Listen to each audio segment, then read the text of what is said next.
What's going on, you guys? It's Grant from Grant in the Garage. You may have noticed I've been a little quiet recently, and I do apologise for that. Reason being is that I tend to have two motives for making a video. One is that there is a change with my car, and I'll come on as to why there hasn't been a change with my car. And secondly, if I've attended any events. Due to workloads and weather and all sorts of things like that, I haven't actually attended any events. So there's not really been much to sort of video. And also my car, the reason obviously not doing any videos on that is I haven't made any changes just recently.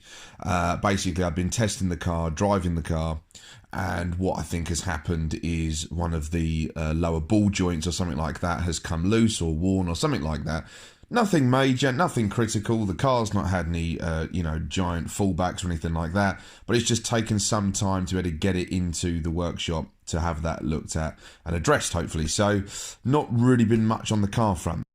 The reason I was doing this video is that I, as you know, sometimes post up videos in reaction to comments or suggestions or requests based on other people out there in the Abarth community wanting me to talk about something. Now, something that I really want to talk about is related to another video that I have already done. So I already did a video on how much is the true cost of forging an Abarth. Why do you forge the car? And now that may seem like a very odd question. I know, and I touched upon that as well, is that you've either blown the car up and you're repairing it with uprated internals, or you want to push for more power. What it seems to be now is that we're at a day and age where we're able to push boundaries and we're able to research and develop more understanding of what is possible from these engines. Now, that's great, and I'd like to think I was one of the leading people in doing so in the UK. We found out what can be achieved on a stock block, what can be handled as a daily use, and I've always been the one to push the boundaries. Now, the boundary of an Abarth engine has been recognised and understood to be circa 250 to 260 horsepower, boost depending, for some time now. Now, there has been other people that have claimed you can go higher than this and that the car will remain unharmed, and for various different reasons. The reason for this is because, depending on what turbocharger you have, a larger turbocharger on the stock block boost limit will be able to produce more power. Now, usually associated with a larger turbo is a large amount of lag, or therefore less torque. So, having less torque but slightly higher power sometimes will keep the engine safer. Also, it's not producing as much heat because the turbo is that bit larger and dissipating the heat more effectively. So, that's not so much of an issue. So, having a car with 275 horsepower but a little bit less torque, yeah, that's not so much of a problem. The argument still stands that 250 to 260 remains the limit, because to have a car that creates 250 to 260 horsepower with a very effective usable torque band is going to produce somewhere in the region of 280 to 290 foot-pounds. Now, the cars can take a little bit more, 300, a little around that sort of area, but you're then going to start concerning yourself with things like transmission and drive shafts and clutches and things like that. So, to have a effectable, drivable car, you are going to be somewhere in the region of 250 brake with 280 to 290 foot-pounds of torque. Now, what does that mean as an effect on the car? The car will be exposed to no more, when it's safe, than about 1.5 to 1.6 bar of boost. 1.5 bar held as an absolute maximum. Why is this? Now, the reason this is done is because when you add boost, you work an engine harder, you make heat. By making heat, you then cause the biggest killer of these engines, piston ring expansion. So the piston rings, which you can see here, you can see there's three bands on the piston, three sort of slots. Now, in each one of those slots is a piston ring. The lower one is an oil scraper, which scrapes the oil back down from the bore. The top two are piston rings, which help seal the gap between the piston and the cylinder wall. Now, what ends up happening is that when the car gets too hot, these rings expand. When they expand to a point where they then touch, they will then basically lock against the cylinder wall and they will break the top of the piston off. Now, or they will crack it or something of equal effect. That is all down to heat. This is not the sort of thing, as I'm sure you can understand, that is going to happen overnight. It's not going to happen on the first time you do a pull either. It is going to come a time when it's a hot day, the car's running hot, you've been giving it a bit of stick, you go for that one last pull, and there you go, it's happened. So I think most people expect that once you exceed what is this almost imaginary boundary of power, that the car bursts into flames on the dyno. Really isn't the case. They fail in a far less dramatic way, but it will happen when you least expect it because you become complacent. Now, this moves me quite swiftly onto some of the examples we are seeing from abroad and now in the UK. People love to be marking character where they can say, I was the first to do this, I was the first to do that, I've done X, Y, and Z. And I very much admire that, and I am one of those people, and I have been one of those people in the Abarth community for some time now, always trying something new. Because if you don't try something new, you don't know what your boundaries are. However, it's been accepted for quite some time now that the limit of the power is not because the engine can't produce that power. It's not because it's not capable. It's not because the car implodes when you exceed that figure. It's because it is not safe to run that amount of power more, because it'll obviously require more boost or create more heat for an extended period of time. Everyone can have that one-ditch attempt on the dyno. Every car can be a dyno queen and make figures, but then we'll need turning down to go on the road. So many cars, when you load them onto a dyno, can actually make a load more power than you actually come back out with because the car's not safe. It might run a bit too lean.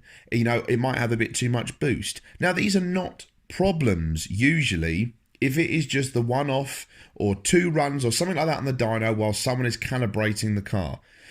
I hear it all the time. People say, well, my car made 280 horsepower, but we turned it down to make it safe. What they don't realise is that nearly every single one of these cars makes about 280 horsepower if you fit a TD04 or a like-minded turbo. It's because the actuator's not been set up. The car will make that little bit more boost, or the car won't have just enough fuel dialed in. So they wildly claim, well, my car made 280 horsepower, but that was just not quite for the road. That's not the reality at all. Your car was never going to be 280 horsepower. You saw it on the dyno once, but that proves my point. You can run 280 horsepower and the thing not self-combust, but it is not suitable for daily use and regular beating. So we now find ourselves in a situation where there is people trying to prove this theory wrong. I might add that the Assetto Corsa and Trofeo Cup cars that Abarth have been using for quite some time now, seen here, actually run a 1446 turbocharger, which is a Garrett turbocharger on an unforged engine. They take an absolute beating, as I'm sure you can see, both outside and inside. So they're up on two wheels, rolling over and everything, but they do get driven on the limit, flat out, every minute of every race. Now, there are limitations of the 1446, but there is a good reason why they don't turn these cars up. If these cars had this much potential to run safely on higher power, do you not think they would do it? Motorsport is all about power, speed, noise, exhilaration, thrill. If these cars could safely tolerate that sort of a beating and that sort of abuse, therefore that amount of heat, and run higher power, do you not think that they would do it? An Assetto Corsa car is between 190 and 200 horsepower. I say between that point because some cars will vary based on individual specific setups. But that is the power that they run, because that is the power that they deem, engineers deem, is a safe power when you are running that much heat through the engine. You are not going to get the engine fail on you.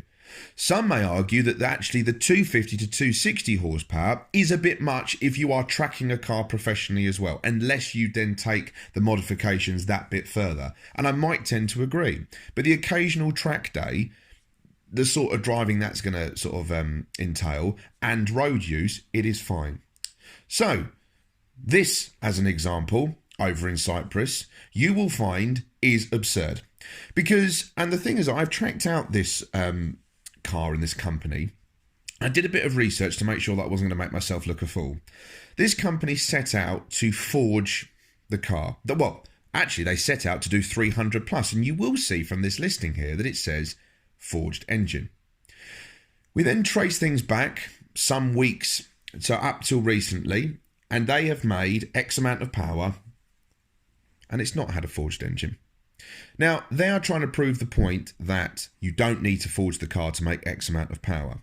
I might add, if you look at their turbocharger they've decided to go for, which is the ODG Owen Developments turbo, based on a 1446, which has then become a 1755 or something similar, that turbo, albeit can produce 300 horsepower, produces 300 horsepower at relatively high boost pressure.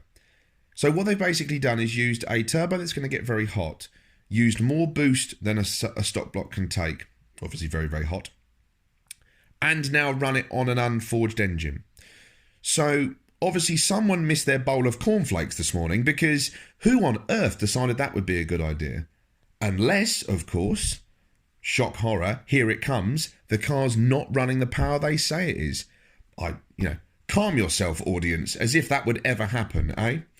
But no, my point is that everyone's trying to reinvent the wheel here when they don't realise it's perfectly round and rotates on itself. Let's try a wheel with 5 sides. Let's not, because that doesn't work. So everyone's trying to prove a point here for bragging rights, but there is no bragging rights to be had. Why not just build the engine and do it properly? I think what it's boiling down to is that there's a lot of people out there who want to try and simplify the process of forging a car because they actually don't have the funds in which to do it. Now, that's not me having a go. What that is that I can't see any logical reason, if you had an honest pursuit of power, to not forge the car. The car will be stronger. The car will take more of a beating. You'd have to be less mindful when you map the car so you don't get spikes and things like that. If you are that out and out determined to make a set amount of power or drive focus in a car, you would spend the money to forge the car. So if you have decided to not forge the car, it's not because, it's not necessary, because these people are accepting that what they're doing is risky. So why not forge it? So I can only come down to a lack of funds. Now, modifying cars and building engines is not cheap, whether it be an Abarth or it be a Skyline or something else. But pursuing a goal that you already admit from the beginning is on the road to failure, it's like baking a cake with a knife and fork still in the middle of it, saying, I know that everything's going to go horribly wrong here, but I can't be bothered to fish them out. And I don't know, it sort of undermines what's now been accepted, and then you get the people that have potentially just joined an Abarth community, people that are looking for good, honest advice. And what ends up happening is the good, honest advice is overlooked because the top trump card has been thrown out there that someone's made 300 horsepower on a stock engine. We don't know how long these cars are running for. We won't ever be told if they're blown up. We don't know for certain if they're ever making that amount of power. And we certainly don't know what all of their temperatures are, because lo and behold, these are the same people that don't monitor their temperatures either.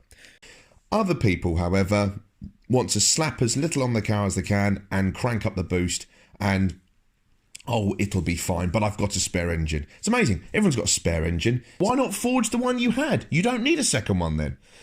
So, at the risk of boiling this down into a rant, this is something that I think is utterly ridiculous and is completely unnecessary. We are not trying to reinvent the wheel here. I do not think there is no room for improvement. I think there is probably a chance that we can increase the power on a stock block, be mindful of boost, set the cars up differently, use meth, do whatever.